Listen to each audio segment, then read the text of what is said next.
আসসালামু আলাইকুম। আজকে আপনাদের সাথে খুব ঝটপট একটি রেসিপি শেয়ার করছি। ভাবলাম হাঁসের মাংস রান্না করতেছি, আপনাদের সাথে শেয়ার করব। তো ফার্স্টে আমি এখানে একটা হাঁস ভালো করে পরিষ্কার করে ধুয়ে নিয়েছি। এখন এটাতে দিয়ে দিলাম হাফ চামচ জিরা গুঁড়া, হাফ চামচ গরম মশলা গুঁড়া, 2 চামচের মতো লাল মরিচের গুঁড়া। হাঁসের মাংসতে অবশ্যই একটু ঝাল না হলে ভালো লাগে না, তাই ঝালের পরিমাণটা একটু বেশি দিয়ে দিব হাফ চামচের মতো হলুদ গুঁড়া, তারপরে হচ্ছে পাঁচফোড়ন মশলা গুঁড়া, দিয়ে দিব পরিমাণ মতো লবণ, আদা বাটা 1 চামচ, রসুন বাটা 1 চামচ, আর পেঁয়াজের পরিমাণটা একটু বেশি দিব।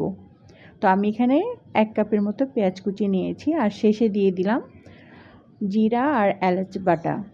জিরা আর এলাচটাকে আমি চুলার মধ্যে তেলে হালকা করে ভেজে নিয়ে এখন এটাকে ভালো করে নেড়ে চেড়ে প্রেশার কুকারে সিদ্ধ করে নিব। আর পাশাপাশি সিদ্ধ করে নিব, প্লাস হচ্ছে এই মাংসটাকে ভালো মতো ভুনাইতে হবে। হাঁসের মাংস যত ভুনানো হবে তত ভালো লাগে।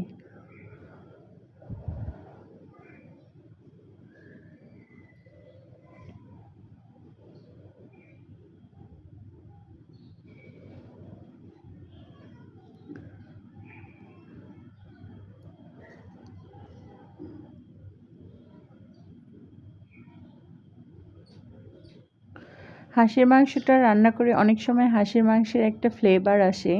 তো এই ফ্লেভারটা না আসার জন্য একটা টিপস আছে, সেটা হচ্ছে মাংসটা যখন আমরা রান্না করব তখন মাংসটাকে হালকা করে একটু নিচে যাতে লাগে ধরে বা লাল লাল হয়ে আসে, এইরকম করে মাংসটাকে রান্না করে নিব।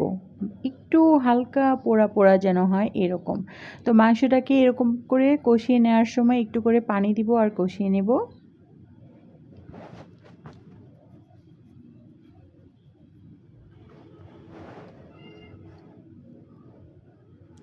আপনারা অবশ্যই ঝাল লবণ টেস্ট করে নেবেন।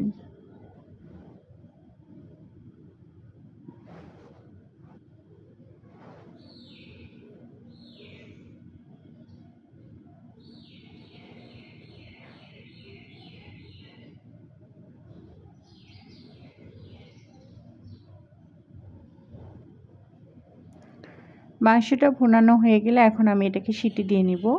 সিটি দিয়ে নেওয়া হয়ে গেলে আবারও ঢাকনা খুলে কিছুক্ষণ কষিয়ে নিব।